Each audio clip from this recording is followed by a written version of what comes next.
కోరుకుంటున్నాను. అలాగే మనకు ప్రభుత్వం కల్పించే ప్రతి పథకాన్ని మీరు అడిగారు స్టేట్మెంట్ గారు, ప్రతి పథకాన్ని కూడా మనం అందజేయాలని చెప్పేసి ఖచ్చితంగా ప్రభుత్వం నుండి అందే ప్రతి స్కీమ్ మీకు అందేలా చేస్తాము. కాకపోతే మీ సపోర్ట్ ఎప్పుడు మా ప్రభుత్వానికి వెంటనే ఉండాలని కూడా నేను కోరుకుంటున్నాను. ఈ అవకాశం ఇచ్చినందుకు సౌజన్య గారి కార్యక్రమం నడుపుకుంటా ఉన్నాం. వేదిక మీద నాతో పాటు మరో ముఖ్యమంత్రి జిల్లా బంజారా సంస్థ అధ్యక్షులు నాగుల సత్యనారాయణ ఉన్నారు.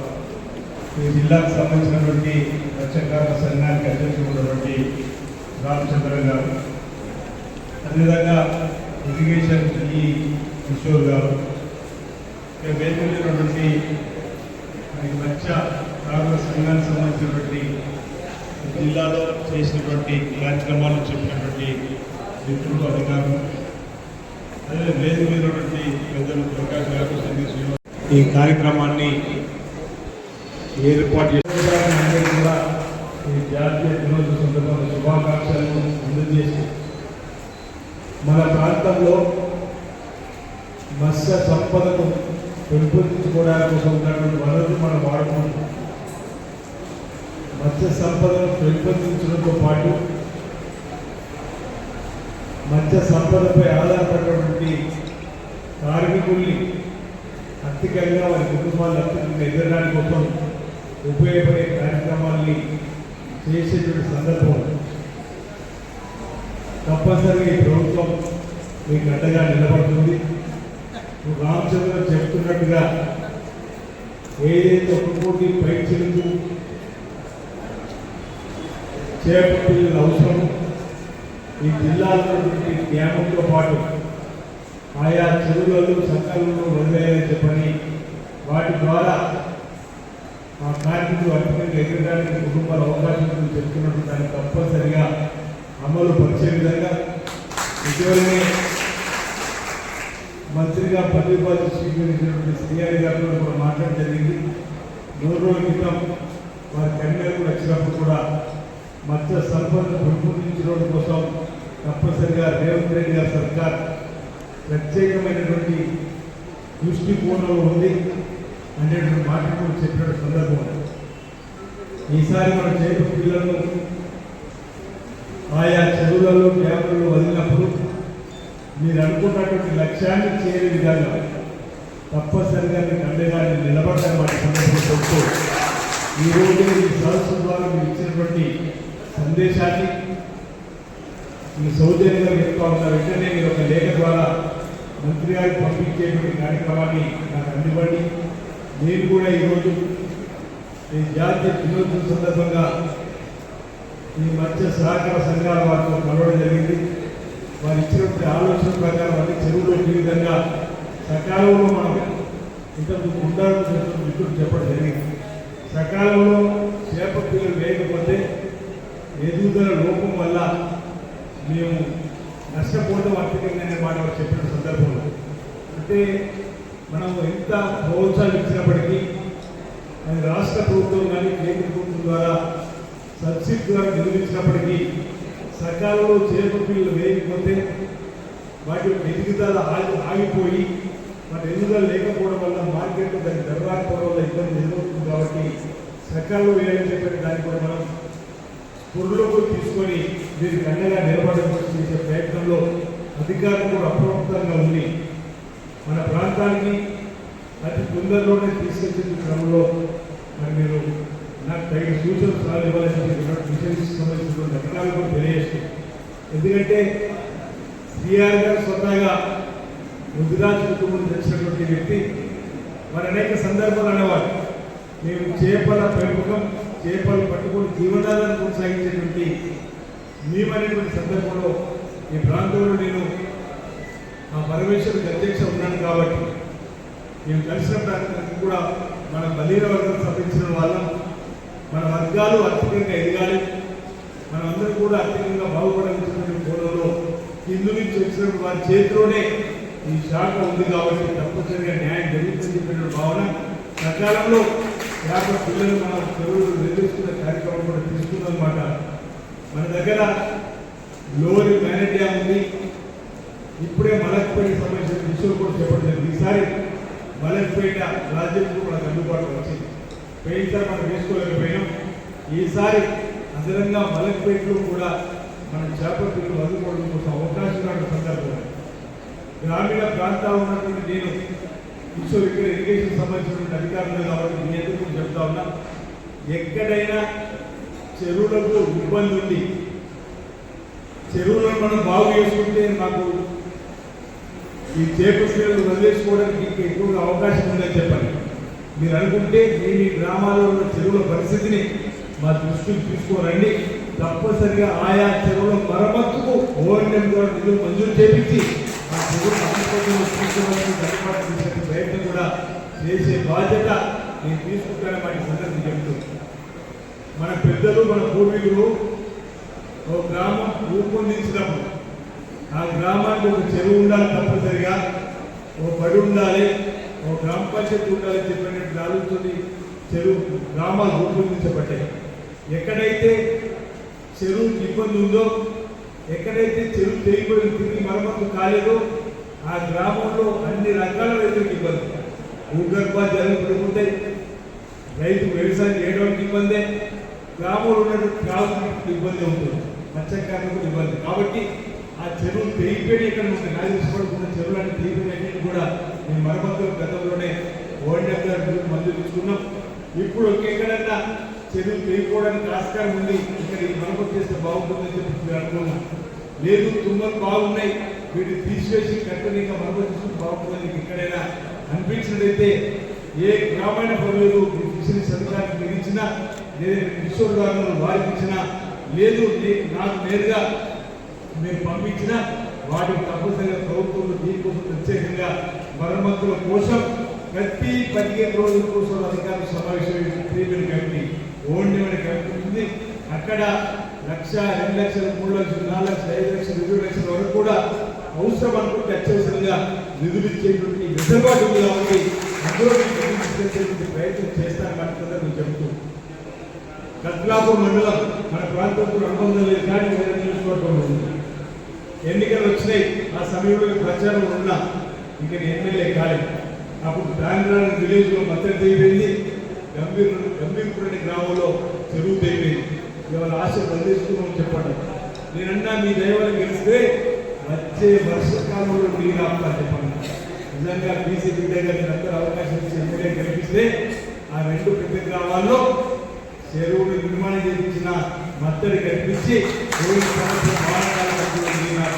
అప్పుడు వాళ్ళ మన ఫలితాన్ని తెలిసింది. మధ్య తరగతి భావాజాలం ఉన్న వారి చేతులు పదవి ఉంటే మధ్య తరగతి ప్రజలు ఇబ్బందులు తెలుసు కాబట్టి ఈ పని చెప్పినటువంటి మాట ఆలోచించింది.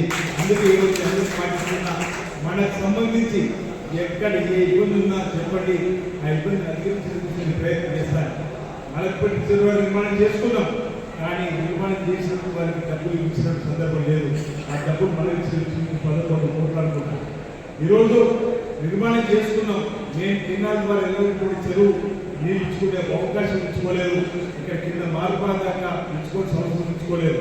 అటు main canal, right left canal, ఈ 2 కెనాల్ ద్వారా ఈసారి జిల్లా కలెక్టర్ గారు సందీప్ కుమార్ జాగ్రత్త మాట్లాడినప్పుడు ఈ పరిస్థితి చెప్పాలని అధికారులు పురమాయించి ఈరోజు అటువైపు 6,000 పంట నష్టపోకుండా నీరు వదులుకున్నాం. ఇటువైపు కూడా మార్పాలకు ప్రయత్నం చేస్తున్నాం. ఈసారి ఎలాంటి ఇబ్బంది తలెత్తకుండా అందులో కూడా మనం చెరువులలో ఆ మలక్పేట ప్రాజెక్టు కూడా చేపల పుస్తకాల కోసం ప్రయత్నం చేద్దామని వాటి సందర్భం చెప్తూ, ఈరోజు మనకు మిడ్ మార్కెట్ డ్యామ్లో కేజీ కల్చర్ ద్వారా చేపలు పెట్టుకోవడానికి అవకాశం ఉంది. నేను ఒకసారి ముఖ్యమంత్రి వెళ్ళినప్పుడు అంతకుముందు కూడా చూసిన సందర్భంలో పోయిన కలెక్టర్ రుద్రవాళ్ళ జయంతి గారు చెప్పినప్పుడు రుద్రవాళ్ళ గ్రామంలో 11 గ్రామాలకు సంబంధించినటువంటి టోకెన్ సిస్టమ్ ఏర్పాటు చేసి ఎవరైతే ముందుకు వస్తారో 50% సబ్సిడీ, 60% సబ్సిడీ, 80% సబ్సిడీ మీద మన కేజీ బిల్లో మీరు ముందుకు వస్తే మీరు ఇవ్వడానికి సిద్ధంగా ఉన్నామంటే పొద్దు నుంచి సాయంత్రం దాకా పెడితే రామచంద్ర కూడా వచ్చారు, ఎవరు ముందుకు రాదు. అంటే మన దగ్గర చెరువులలో చేపలు వదిలేయడం, పెరిగిన తర్వాత పట్టుకోవడం అనేటువంటి ఆలోచన ఉంది. అంటే ఇంకా ఆధునీకరణ వైపు మనం వెళ్ళడం లేదు. ఇంతకుముందు గుండాలకు సంబంధించిన చెప్పండి, మేము రాష్ట్రానికి వెళ్ళొచ్చినాం, కాలేజీ కూడా వెళ్ళొచ్చినామని. అక్కడ ఉన్నటువంటి కల్చర్లో చేపల పెంపకానికి మీరు ఆ వైపు మొగ్గాలని ఆలోచన మీరు ఉంటే మన దగ్గర నీటి వనరుల సంబంధించిన సమస్య లేకుంటుంది. మీది ఎగువ మాటలు కానీ ఇక్కడ మలక్పేట కానీ లేదు, ఇక్కడ మిడ్ పాయింట్ డ్యామ్లో కూడా అవకాశం ఉందంటే మన వాళ్ళే ముందుకు రావడం లేదు. ఒకసారి ఆలోచన చేయండి. ఒకవేళ మీరు ముందుకు వచ్చినట్టయితే తప్పనిసరిగా రాష్ట్ర ప్రభుత్వ పక్షాన విడివిడిగా సబ్సిడీ మీద కేజీ కల్చర్లో మీకు లోన్లు ఇప్పించే బాధ్యత నేను తీసుకుంటాను చెప్పండి. ఇవన్నీ రుద్రవరం గ్రామంలో చెప్పిన బహుశా అదే అయిపోయినండి. అక్కడ సౌజన్య గారు లేదండి, సౌజన్య గారు లేదు, శివప్రసాద్ గారు, రామచంద్ర వచ్చేది. దీంట్లో ఎంతమంది వచ్చారో నాకు తెలియదు. కానీ ఆనాడు నా ప్రయత్నం విఫలమైంది. నేను ప్రయత్నం చేసినా దాన్ని అందుకోలేకపోయింది. ఈరోజు మీరు ఒకవేళ మళ్ళీ రామచంద్ర గారి ఇక్కడ వారికి డైరెక్ట్ చెప్తా ఉన్నాం, మేము కల్చర్ టైప్లో మత్స్య పారిశ్రామిక రంగంలో మత్స్య సంపదను అందుకోవడంలో మేము ముందుకు వస్తామంటే తప్పనిసరిగా మీరు డిఎఫ్ఓ గారికి మేము ఈ లేఖలు ఇవ్వండి. వారికి సబ్సిడీ మీద మేము కేజీ కల్చర్లో మేము ముందుకు ప్రయత్నం చేయడంలో మేము ముందుంటామని వారి సందర్భంగా మీకు చెప్తూ, ఈరోజు మత్స్య సంపద పెరగవలసి వస్తుందని చెప్పండి. ఆరోగ్య రంగంగా ఆరోగ్య పరంగా కూడా డాక్టర్లు చెప్తున్న సందర్భంలో మన దేశంలో ఉన్నటువంటి పరిస్థితిలో మత్స్య సంపద తక్కువ కాబట్టి మత్స్య సంపద పెంపొందించుకోవాలి. ఈ మధ్యలో మన డాక్టర్ దగ్గరికి వెళ్తే మీరు చూస్తున్నాం, మటన్ మానేయండి, చేపలు తినండి. ఏమంటారు? మటన్ మానేయండి, చేపలు తినండి. అంటే చేపలు ఆరోగ్యానికి ఎంత మంచిదని చెప్పని డాక్టర్ని కూడా సలహా ఇస్తున్న సందర్భంలో చేపకు గిరాకీ పెరుగుతుంది మార్కెట్. దానికి అనుగుణంగా ఈరోజు చేపలు మనం పెంపొందించి ఇవ్వాల్సిన బాధ్యత కూడా ప్రభుత్వం పైన ఉంది. కాబట్టి ఆ ప్రభుత్వం సబ్సిడీ మీద ఈ పిల్లలు ఇచ్చేటువంటి కార్యక్రమంతో పాటు ఉచితంగా ఇచ్చేటువంటి కార్యక్రమం కూడా చేసి ముందుకు పోతున్న తరుణంలో వ్యక్తిగతంగా కూడా మీరు పారిశ్రామిక రంగంలో ఎదగడానికి చేసే ప్రయత్నం ఉంటే తప్పనిసరిగా ప్రభుత్వ పక్షాన ప్రోత్సాహం ఉంటుంది. ప్రోత్సాహం ఇవ్వడానికి కోసం కూడా మేము ఎల్లవేళ సిద్ధంగా ఉన్నామని వాటి సందర్భంగా మీకు అన్నటువంటి మత్స్య కార్మికులకు అందరూ కూడా తెలియజేస్తూ మీరు ఈనాడు చక్కటి కార్యక్రమాన్ని ఇక్కడ ఏర్పాటు చేసుకోండి. ఇప్పుడే రాగానే మా దగ్గర రవి వచ్చి నేను ఫిష్కు సంబంధించిన పికిల్ పెట్టుకొని చూస్తామన్నాను. అది ఇలా వేస్తారో ఆయన తినేవాడిని అయ్యారు. కానీ గురువారం అని చెప్పిన రవికి చేసామని చెప్పిన మాట నాకు చెప్పిన సందర్భంలో అంటే మత్స్య సంపద ద్వారా కూడా వ్యాపారపరంగా ఎదగడానికి కోసం మార్గాలు చెప్పిన సందర్భంలో అధికారులు చెప్పిన దాన్ని మీరు అందిపుచ్చుకోండి. ఆధునీకరణ ప్రపంచంలో మీరు కూడా రొటీన్ మీరు వ్యవసాయం కూడా రొటీన్ వ్యవసాయం కాకుండా ఆధునిక పద్ధతిలో చేసిన వారికి రైతు ఖచ్చితంగా ఏ విధంగా ఎదుగుతూ ముందుకు పోతున్నాడో మత్స్య సంపదను పెంపొందించడంలో మత్స్యకారులు ఉన్నటువంటి అనుభవాన్ని ఇక్కడ ఉన్నటువంటి టెక్నాలజీని కూడా అందిపుచ్చుకోండి. ఆ టెక్నాలజీ పరంగా మీరు ఖచ్చితంగా ఎదగడానికి కోసం చేసే ప్రయత్నంలో మా సహకారం కింద మాకు సందర్భంగా చెప్తూ ఈరోజు ఈ రాష్ట్ర ప్రభుత్వం మీరు చూసారు. గౌరవ ముఖ్యమంత్రి రేవంత్ రెడ్డి గారు అధికారం చేపట్టిన తర్వాత అనేక సంక్షేమ కార్యక్రమాల్ని అందిస్తూ ముందుకు పోతున్న సందర్భం అందరూ కూడా గమనించారు. ఈరోజు ఆడపిల్లలకు ఆర్టీసీ ఉచిత ప్రయాణమే కానీ ఆనాడు రైతులకు ఉచిత కరెంట్ ఇచ్చింది. ఈరోజు గృహాలకు నేను ఉన్న వాళ్ళు ఎవరు కూడా కోసం కరెంట్ బిల్లు కట్టలేకపోవచ్చు. అందరి మధ్యతరగతి కుటుంబాలు చూపించిన వాళ్ళు ఎవరు కూడా వేసి వాడుకున్న వాళ్ళు లేరు అనుకుంటారు. వీళ్ళు ఉన్న వాళ్ళు బహుశా ఈ ప్రభుత్వం వచ్చిన 18 మాసాల నుంచి కరెంటు బిల్లు కట్టడానికి గ్రామ పంచాయతీ రైతు కడతారు అనుకుంటారు. అంతకుముందు నెలకోసారి ఓ ఊళ్ళో 10వ తారీఖు, ఓ ఊళ్ళో 5వ తారీఖు లోపల, ఓ ఊళ్ళో 15వ తారీఖు లోపల, ఓ ఊళ్ళో 20వ తారీఖు, ఓ ఊళ్ళో 25వ తారీఖు లోపల కరెంట్ బిల్లు కట్టడానికి మన గ్రామ పంచాయతీ కాదు నిలబడి కరెంట్ బిల్లు కట్టి వచ్చేవాళ్ళు 600 రూపాయలు. కానీ ప్రభుత్వం వచ్చిన తర్వాత ఆ కరెంటు బిల్లు ప్రభుత్వం కట్టుకున్న సందర్భం ఒకసారి గమనిస్తే రైతుల రుణమాఫీ మధ్యతరగతి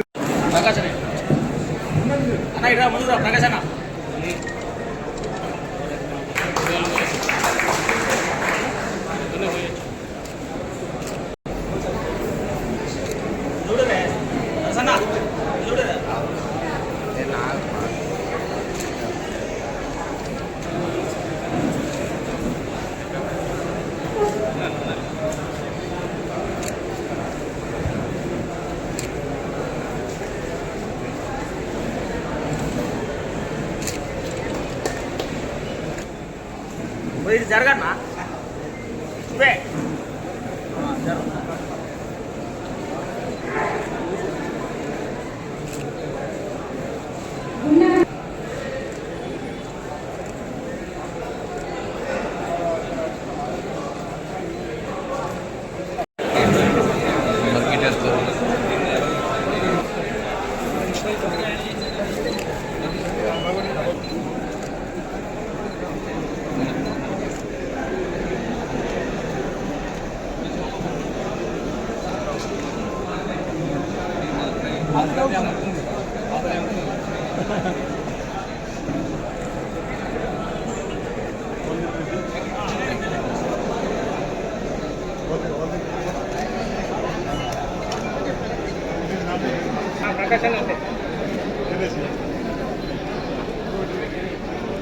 ఇంకోటి ఉన్నారు మీ ప్రెస్ మిత్రులు ఉంది కానీ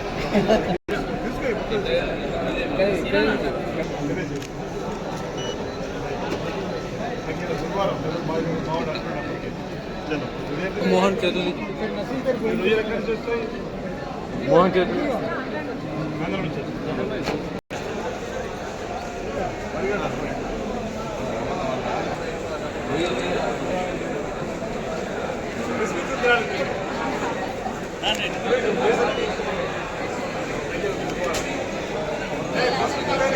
సార్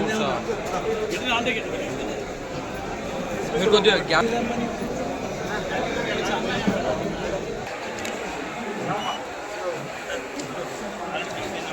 సైంటిస్ట్ రవీందర్ గారు యంగ్ ప్రొఫెషనల్స్ ప్రాజెక్టులతో చేస్తారు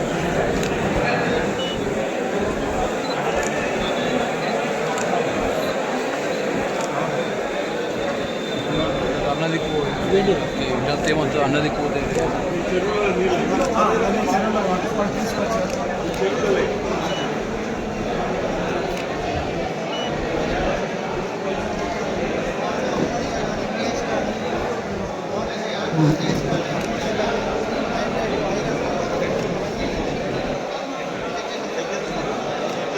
Hey.